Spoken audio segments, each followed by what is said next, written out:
판사 출신 변호사 나리 박나리 변호사입니다. 오늘은 방송금지 가처분에 대해서 말씀드려 보겠습니다. 방송금지 가처분 하면 생각나는 사건이 몇 건 있으실 텐데요. 몇 년 전에 김건희 씨가 기자하고 7시간 통화 내용 방송금지 가처분 신청했던 게 있었고요. 또 안철수 의원이 대선 후보 양자 토론 방송금지 가처분도 했었습니다.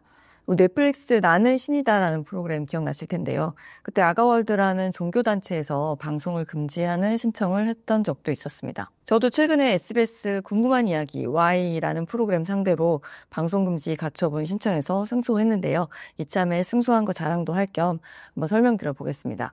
방송금지 가처분 누가 청구하나요? 보통 연예인들이나 정치인 같은 유명인들이 청구를 하는 경우가 많죠. 근데 유명인들만 청구할 수 있는 건 절대 아닙니다. 오히려 유명인이 아닌 경우에 인용될 확률도 높은데요. 왜냐하면 공적인 인물일수록 사회 일반의 비판이나 감시의 대상이 될 확률이 높아서 국민의 알 권리와 더 연관성이 높다라고 보기 때문입니다. 예를 들어 내가 유명인도 아닌데 와이프랑 몸싸움을 하는 사건이 있었고 이후에 이혼 소송을 하게 됐어요. 근데 와이프가 방송사에다가 나랑 몸싸움한 동영상을 가지고 가정폭력으로 제보를 한 거죠. 그럼 방송사에서는 부부간의 몸싸움하는 이런 자극적인 동영상을 가지고 프로그램을 만들 수 있겠죠. 그러면 나는 유명인도 아닌데 왜 내 가정 내에서 있었던 일을 만천하에 공개하고 해서 나의 명예를 훼손하느냐 이렇게 주장할 수 있는 거죠. 방송금지 가처분을 제기하게 되는 과정을 한번 보겠습니다. 보통 방송사에서도 어떤 사건이 있을 때 일방의 주장이나 제보만으로 취재를 하지는 않습니다. 왜냐하면 상대방도 반론권이 있기 때문인데요. 이쪽에서는 이렇게 주장을 하는데 당신들 의견 어떠냐 이렇게 반대쪽을 취재해야지 공평하다라고 인정이 되는 거죠. 그러면 방송을 만드는 과정에서 취재 요청을 하게 되고 당사자가 알게 됩니다. 나에 대한 사건을 이러이러한 내용으로 얘네들이 취재를 하고 있고 언제 방송을 하려고 하는구나. 근데 나에 대해서 취재한 내용이나 질문들을 살펴보니까 그 방송이 나한테 너무 불리하게 만들어지고 있는 거죠. 방송이라는 게 편집한 사람의 의도가 굉장히 많이 들어갈 수밖에 없잖아요. 질문 내용이나 이런 걸 보면 이미 편집하고 방송하는 측의 의도가 나에 대해서 적대적이구나 하는 느낌이 든단 말이죠. 그러면 빠르게 판단을 하셔야 됩니다. 이대로 확인되지 않은 사실이나 허위의 사실이 그대로 방송에 돼버리면 나의 인격권이나 명예는 이미 훼손이 되어버리잖아요.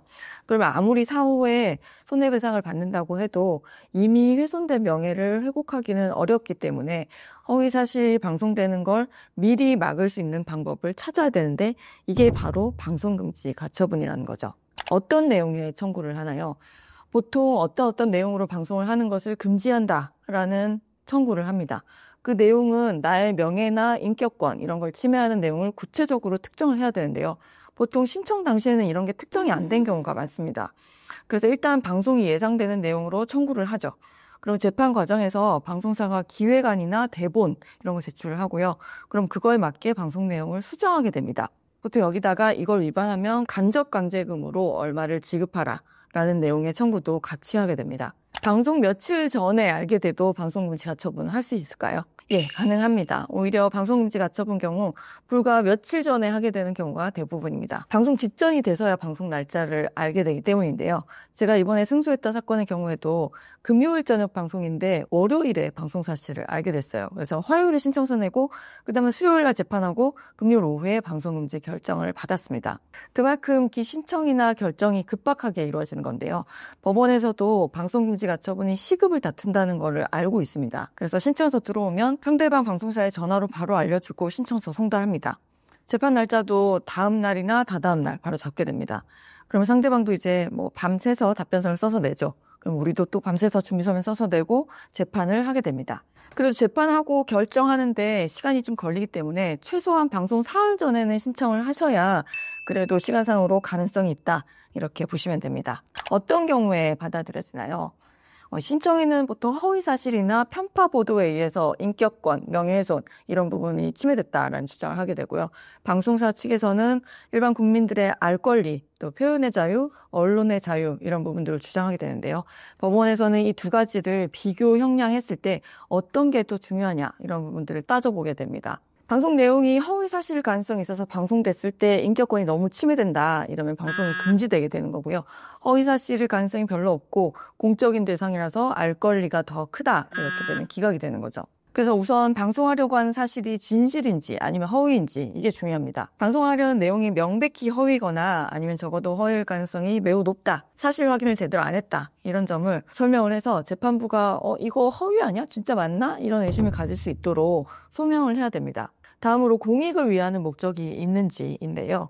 방송 대상 인물이나 단체가 누군지가 중요합니다. 그래서 대상 인물이 일반인이 아니라 연예인이나 정치인같이 유명 인물들 같은 경우에는 일반인들이 관심을 많이 가지고 있기 때문에 공익 목적을 인정하는 경우가 많고, 또 단체의 경우에는 종교단체나 사회단체 같이 사회 전반에 영향을 미칠 수 있는 경우에는 공익적인 목적이 인정되는 경우가 많습니다. 또 방송사 어디인지도 중요할 수 있는데요. 지상파나 공중파 같이 파급력이 큰 경우에는 아무래도 허위 사실이 방송됐을 때 입게 되는 피해가 더 큰 걸로 보는 경향이 있습니다. 만약에 방송금지 가처분 신청을 타이밍 놓쳐서 이미 방송이 되어버렸다. 이런 경우에는 어떤 조치를 취할 수 있을까요? 이런 경우는 언론중재법에 따라서 언론중재위원회에 조정이나 중재 신청할 수도 있고, 또 법원에 반론보도 청구나 정정보도 청구도 할 수 있습니다. 반론보도 청구 같은 경우에는 이런 내용의 방송이 됐는데 당사자는 그와 다르게 다른 주장을 한다. 이런 내용을 주장한다. 이렇게 해당 방송 뒤에 이제 붙여놓는 거고요. 정정보도 청구 같은 경우에는 우리가 이렇게 방송했는데 나중에 확인을 해보니까 사실은 이러이러한 걸로 밝혀졌다.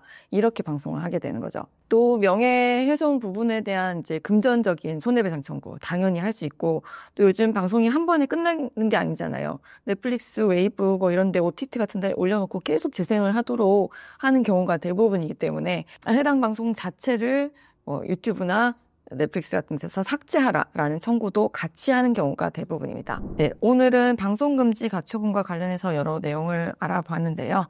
영상이 도움이 되셨다면 구독과 좋아요, 알림 설정 부탁드립니다.